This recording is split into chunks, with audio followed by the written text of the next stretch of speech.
Imagina você, um autor desconhecido, que cria um livro falando sobre um navio com uma tripulação muito rica, muito famosa, e que esse navio chama-se Titã. Numa manhã fria de abril, esse navio se choca com um iceberg e naufraga, matando muitas pessoas, se não todas elas. E 14 anos depois, essa tragédia se torna realidade. E aí? Foi você que atraiu esse episódio ou você intuiu esse episódio? É até onde, até quando a gente fantasia coisas e até onde a gente conecta, né, com futuros prováveis, né? Até onde a gente está intuindo, até onde a gente está fantasiando. Sabe aquele momento em que você está com a cabeça viajando e que você acha que está fantasiando realidades? Podem ser possíveis realidades realmente. Tudo nessa vida é possível, a gente nunca sabe até onde a gente pode estar prevendo um futuro sem se dar conta, né, amiga? Os franceses já dizem, né, o chamado déjà vu, É que quando verdade. você está numa situação e aí você pensa, eu já estive aqui, ou eu já vi isso acontecer. Dizem que a realidade é uma coisa que flutua, é como se fossem nuvens, são possibilidades acontecendo em realidades paralelas o tempo todo. E aí existe uma coisa que se chama consciência coletiva, que também a gente pode migrar para uma intuição coletiva, em que várias pessoas intuem ao mesmo tempo possibilidades. E até onde a gente pode não estar intuindo uma possibilidade que pode acontecer ou pode não acontecer e a gente achou que foi coisa da nossa cabeça, mas não, em algum momento no universo, isso era uma possibilidade global. Então, essa intuição coletiva é uma coisa bastante famosa e conhecida, né, amiga? Tem até um telefone nos Estados Unidos que funciona para isso, não é? É um telefone onde você fala, você vai dizer que você teve uma certa intuição, que você está prevendo certa coisa e que aquilo pode acontecer. Então as pessoas olham aquilo com uma certa um olhar um pouco especial, né? Vai tentar entender por que você está tendo essa previsão, por exemplo. Vamos colocar numa realidade, por exemplo, dos Estados Unidos. Se você sente que talvez um prédio possa desabar ou talvez há um tiroteio em alguma escola, aquela pessoa pode ouvir aquilo e tentar procurar possibilidades ou probabilidades daquilo acontecer realmente. Então, ela olha essa sua intuição com carinho especial. E eu acho isso muito interessante. Eu acho que isso deveria ser olhado de uma certa forma mundialmente, não só em certos lugares, sabe? Porque é algo que você vê no coletivo mesmo mundial. Até naquele acidente das Torres Gêmeas aconteceu isso, não foi, amiga? Dizem que várias pessoas telefonaram para esse telefone, dizendo que ia acontecer um acidente. Eu não sei se é verdade, mas dizem que até chegaram a procurar bombas lá no prédio, achando que eram isso, sendo que na realidade não, né? Acabou acontecendo a explosão de uma outra forma. Na verdade, o World Trade Center era um prédio que já estava na mira de terroristas há muito tempo, tanto que em 1990, acho que foi 92, houve sim uma tentativa de explodir o prédio na garagem. Eles colocaram bombas na garagem do prédio. Então, é sim provável de que esse poderia ser um novo ataque terrorista. Então, eles olharam de uma certa forma diferente. Existe também uma outra história que é dessa forma, não foi nem exatamente uma intuição, mas foi sim, eu vejo como uma intuição, que uma estudante de engenharia em Nova York, o trabalho final dela foi estudar um prédio muito famoso. E aí ela estudou esse prédio e pediu a planta desse prédio com todas toda a parte de estrutura do prédio e fez as contas dela. E as contas não batiam. Esse prédio ele foi construído sem contar com as probabilidades de vento do prédio. e ela sentia que aquilo poderia fazer com que o prédio caísse. E um prédio cair por vento em Nova York é uma tragédia gigantesca, porque ele não vai cair igual o World Trade Center, ele não vai cair em cima de si mesmo, ele vai cair para frente e cair em outras estruturas. E aí ela sentiu a necessidade de ligar para o engenheiro que produziu aquele prédio. Na verdade, ela lutou muito, como ela era só estudante, ela ficou com medo de não ser recebida, mas ela, por intuição, foi e ligou para esse engenheiro e explicou a situação, falou para ele o que estava acontecendo, e o engenheiro ouviu, mas fingiu que não deu muita bola para o que ela falou. Mas acabou corrigindo o erro, mas nunca deu crédito para ela de que ela foi a pessoa que alertou ele nisso. Mas ele realmente entendeu que ela estava certa e que as contas estavam erradas e que aquele prédio poderia sim cair.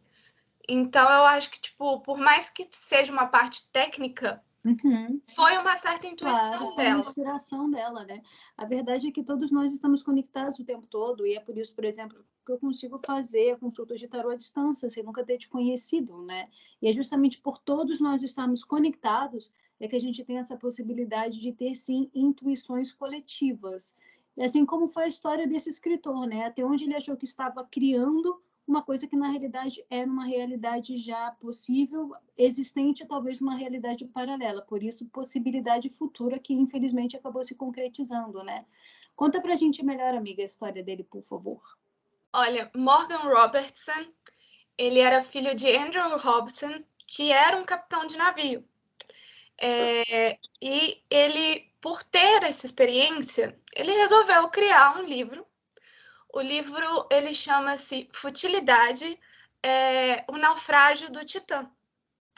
E o naufrágio do Titã é um livro que fala sobre pessoas... É uma alegoria sobre o século XIX na Europa. Por que uma alegoria no século XIX? Porque não só na Europa, como nos Estados Unidos também. A gente estava vivendo uma época que se chama Belle Époque. Uma época na Inglaterra também chamada de vitoriana ou eduardiana, que era uma época de muito dinheiro, muito ouro. A gente estava vivendo o grande período do Império Britânico, muita gente com muito dinheiro, muita inovação, muita tecnologia e muita futilidade. Então ele quis criar essa alegoria onde muita gente rica, muitos políticos estavam dentro desse navio, que era um navio inaufragável, um navio com muita riqueza, muita pompa, e ele descreve esse navio de uma forma muito similar a um navio que a gente já conhece, cujo nome também é Titã, mas é Titanic. O que acontece? Esse navio que o Morgan descreve é um navio que tem 4 chaminés, assim como tinha o Titanic. É um navio que tinha uma primeira classe elegantíssima à frente do seu tempo. A engenharia do navio, que é descrita no livro, é muito similar à engenharia feita pelo Titanic. E esse navio parte da Europa para os Estados Unidos da mesma forma que o Titanic partiu da Europa para os Estados Unidos. E, assim como o Titanic, também acontece em abril, num dia frio de abril, ele se choca com uma iceberg e naufraga, matando boa parte da sua tripulação. O que aconteceu? 14 anos depois, a gente tem o RMS Titanic, feito pela White Star Line, que foi fazer a sua primeira volta, a sua primeira viagem, saindo de Liverpool, do porto de Liverpool até o porto de Nova York. E numa noite fria de abril, ele se choca com uma iceberg e mata boa parte da sua tripulação. O próprio Morgan, depois que aconteceu esse acidente, ele tentou republicar o seu livro, por incrível que pareça. Aproveitar ali a onda de sucesso. Aproveitar ali a onda, né? Tipo, olha só, gente, eu previ isso aqui. Principalmente porque naquela época, principalmente no início do século XX, se estava muito estava muito numa fase de que as pessoas estavam descobrindo a espiritualidade e tudo mais. Então, essa onda da espiritualidade, principalmente nos Estados Unidos e na Europa, era muito grande. Então, ele poderia arcar com essas duas formas. Tanto eu previ o acidente, como, opa, olha eu aqui com meu livro falando do acidente. Mas isso me faz pensar, por exemplo, que não, ele pode ter visto isso de uma forma meio blasé, tipo, olha só, eu já até pensava que isso poderia acontecer. Mas também ele pode ter sofrido uma certa briga mental, tipo, oi, peraí, isso aqui aconteceu da mesma forma que eu descrevi. Lógico, a gente não tem uma certa noção do como ele se sentiu como pessoa, sabendo que certa coisa que ele escreveu se tornou real. Mas faz a gente pensar, se a gente estivesse na mesma situação que ele, como a gente reagiria? É verdade. Isso lembra até a história de uma amiga querida minha, que justamente até o acidente da Chapecoense, muitas pessoas que eu conheço previram, não exatamente como aconteceu, mas que tinha uma onda esquisita nesse sentido da Chapecoense. Muitas pessoas que estavam no aeroporto naquele dia, quando eu conheço várias pessoas que relataram isso, que quando viram ali Chapecó, né, viagem assim, avião para Chapecó, sentiram alguma coisa esquisita, que remetia, né, Chapecoense. E uma amiga minha querida dizia que sempre que olhava para o céu naquele dia, vinha um avião explodindo. Ela não conseguia olhar para o céu, vinha logo a imagem de um avião explodindo. Quando aconteceu o negócio da Chapecoense, ela veio para mim, coitada, toda preocupada, falando: amiga, será que eu atraí, eu cocriei esse acidente da Chapecoense? Porque toda hora vinha isso na cabeça, justamente, se ela teve esse medo, imagina o escritor, né?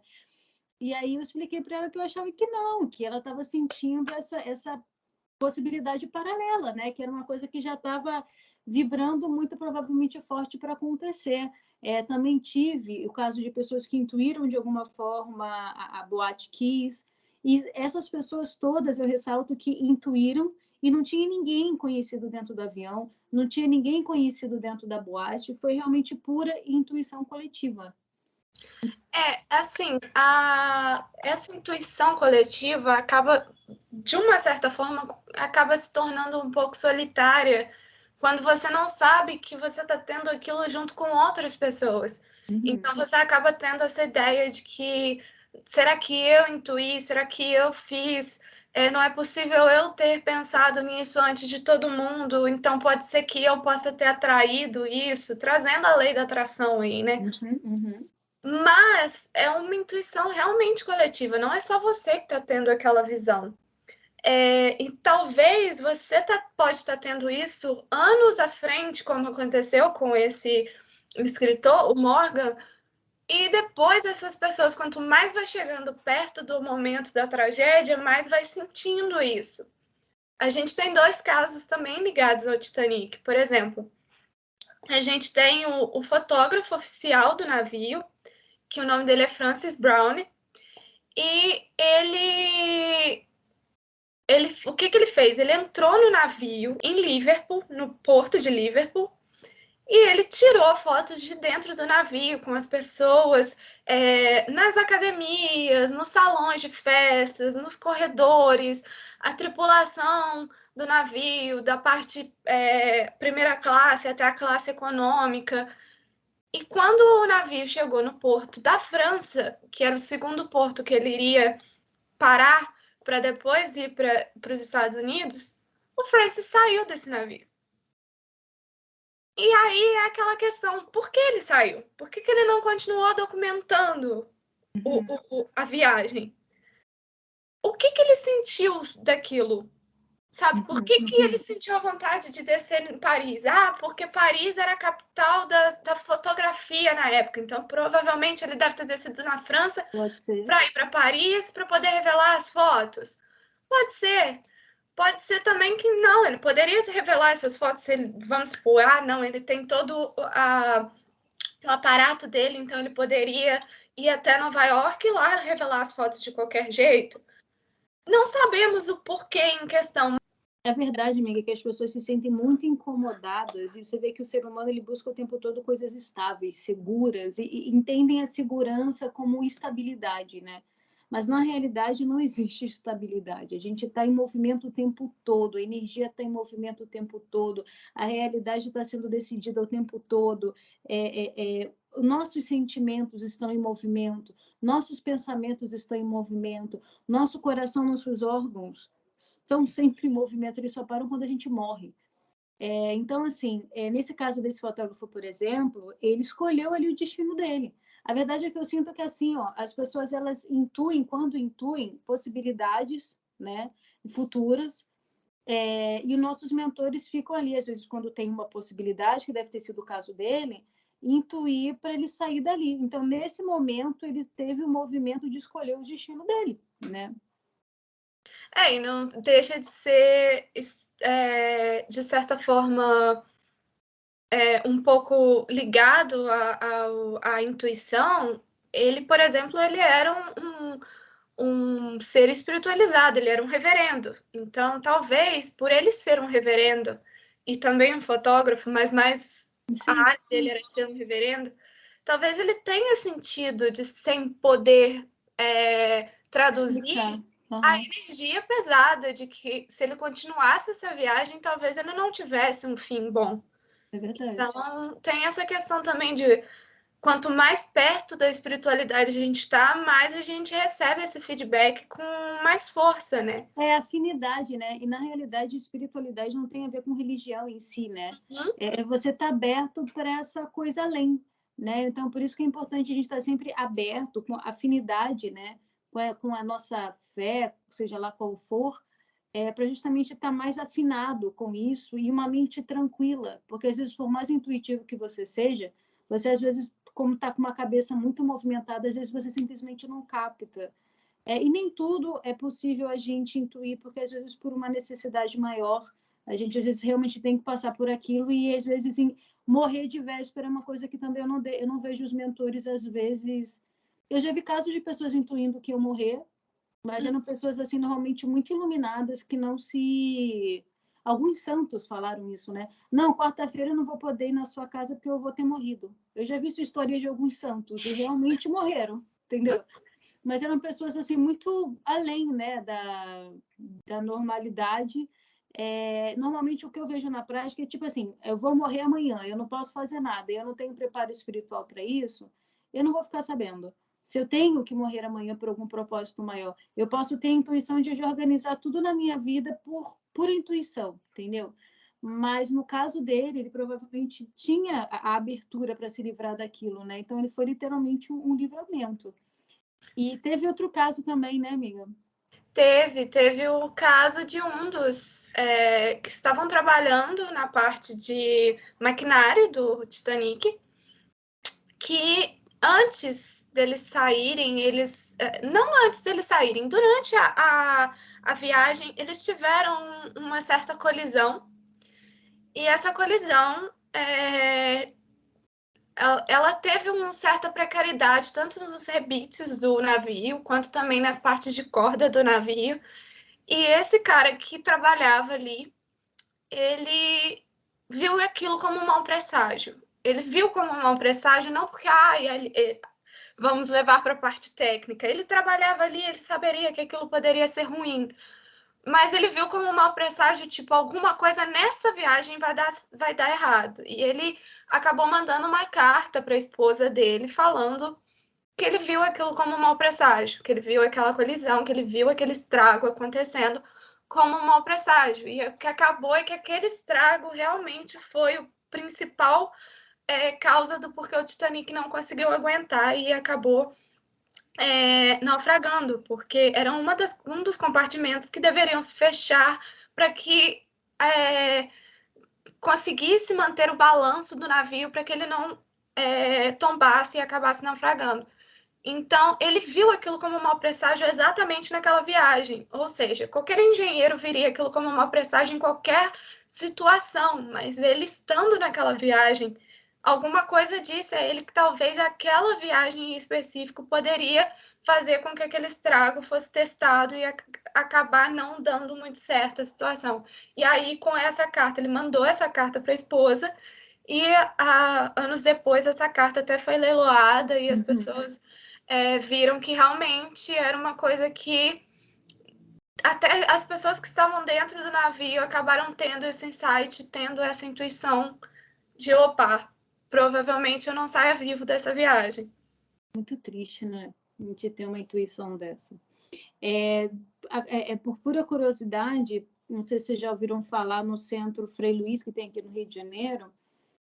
O Frei Luiz, ele foi um espírito, né, de muita luz e tal, dizem exatamente isso, que ele intuiu a morte dele, que foi exatamente esse tipo, chamaram ele para um jantar, não sei que dia da semana, aí ele chegou e falou assim, não, infelizmente eu não vou poder ir. E a pessoa, mas por que você não vai poder ir? Não, porque na verdade esse horário eu já devo estar sendo velado, que eu devo... Ok, né? Maravilhoso, né? Dizem que ele falou assim, com maior naturalidade, tipo, eu tenho um compromisso, eu vou estar sendo velado, né, mas eu adoraria ir. Não, ele está na minha agenda. A minha agenda, esse horário, eu não vou poder ir mesmo. Mas é que você queira que eu vá em espírito, de repente, se você não se importar que o materialize lá. Ai, Jesus. Mas, enfim. Assim, por exemplo, igual no nosso último episódio, que a gente falou do edifício Joelma.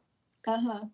Até no próprio documentário que fala sobre o assunto, né, que foi na linha direta, uma das sobreviventes fala que tanto a mãe dela quanto as vizinhas dela tiveram uma intuição coletiva. É Falaram para verdade, ela você não ir falou. trabalhar, que era É. para ela ficar em casa. Chamaram ela para fazer as coisas no momento em que ela iria trabalhar e ela dizia que não podia ir. E aí eles, não, fica, não vai hoje não.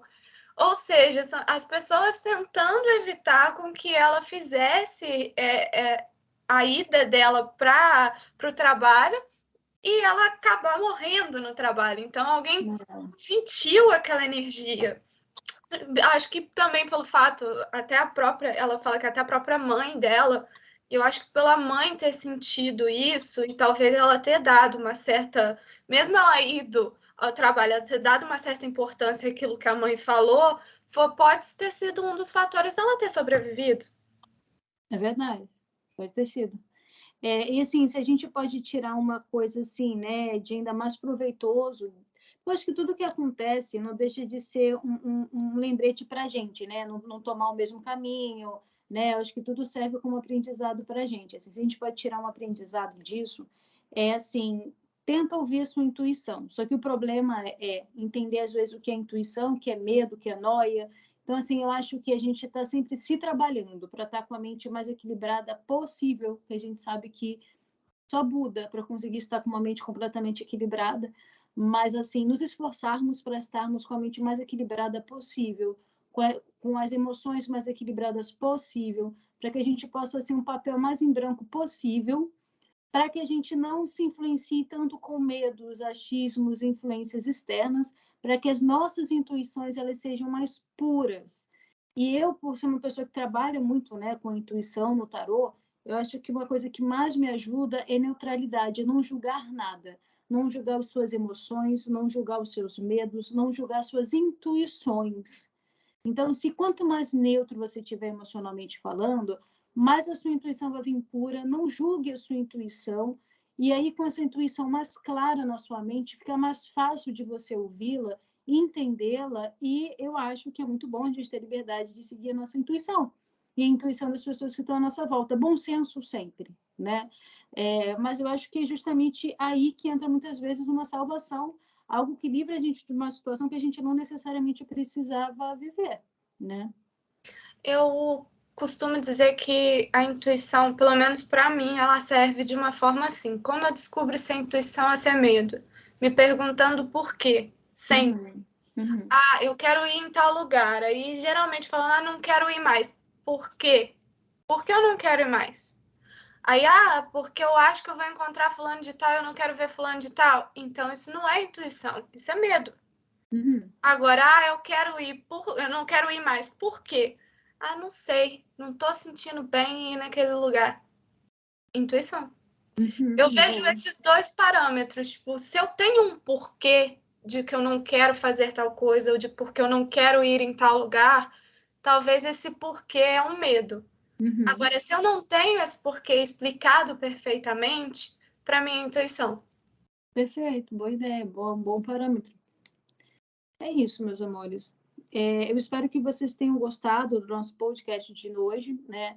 A nossa ideia hoje foi trazer justamente a importância dessa influência da intuição coletiva, como isso pode ser algo marcante na nossa vida. A gente ainda tem muita água para correr aí pela frente, então a gente provavelmente vai muitas vezes ao longo da nossa história esbarrar com intuições coletivas. Então, além de trazer essa curiosidade que a gente está querendo trazer sempre aqui nessa nova temporada, a gente achou que também que seria de utilidade para vocês ficarem ligadas na sua intuição e na intuição das pessoas à sua volta, porque às vezes justamente querem dizer alguma coisa importante para a gente. E eu acho que a intuição coletiva, ela não funciona só para as coisas ruins ou catastróficas, não. A Uhum. intuição coletiva também vem para o lado bom da situação. Por exemplo, se você vê alguém prosperando muito com uma certa ideia, e aí você fala, eu já tive essa ideia antes, por É que verdade. eu não fiz isso acontecer? Ah lá, fulano agora está lucrando muito, etc. É porque isso é uma intuição coletiva. O universo precisa que isso aconteça, que essa ideia se torne material. Só que o que ele vai fazer? Ele não vai mandar para uma pessoa só, ele vai mandar para Uhum. várias pessoas, e aquela que realmente se engajar e querer fazer aquilo se tornar material vai acontecer. Mas não significa que ela foi a única a ter essa intuição. Perfeito, amiga. Isso já aconteceu comigo em relação, quando eu era mais nova, eu compunha música, né? Isso já aconteceu com composição de música. Isso já aconteceu com ideias soltas que a gente às vezes tem. E eu acho que pode ter sido o que aconteceu com as pirâmides, por exemplo, né? Que é um mistério que várias civilizações tiveram dentro da sua cultura, pirâmides, num período que ficaria muito difícil eles estarem ali se comunicando, né? E aí é que tá, é o universo que precisa que aquilo aconteça, aquele megalito aconteça de alguma forma, talvez para poder, de certa forma, deixar aquela civilização ali para sempre no imaginário do coletivo, porque talvez aquela civilização tenha algo que possa ajudar num certo futuro. Então, o que que o universo faz? Cria um megalito gigantesco para que essas pessoas nunca parem de falar de vocês. Porque uma hora esse encerramento que está acontecendo aqui vai ser necessário daqui a milhões, milhões de anos. E aí o que que acontece? Essas civilizações tiveram essa intuição coletiva e criaram, as que criaram elas fisicamente. Então, por exemplo, você pode ter uma certa civilização que talvez tenha pensado na pirâmide, mas não criou a pirâmide. Às vezes Ou nem tinha meios, né, para criar pirâmide, né? Eu sinto como se fosse a informação está aberta para todo mundo, como se fosse uma estação de rádio, tanto em relação às ideias, às sugestões, às intuições, e aí acaba captando quem tem alinhamento para isso, abertura para isso. Você às vezes vai intuir, vai ter meios para fazer uma pirâmide, às vezes você vai intuir, não vai ter meios para fazer uma pirâmide, você às vezes vai intuir, vai ter meios, mas vai ter preguiça, vai empurrar com a barriga e não vai fazer essa pirâmide. E assim vai caminhando, né? Mas é isso, né?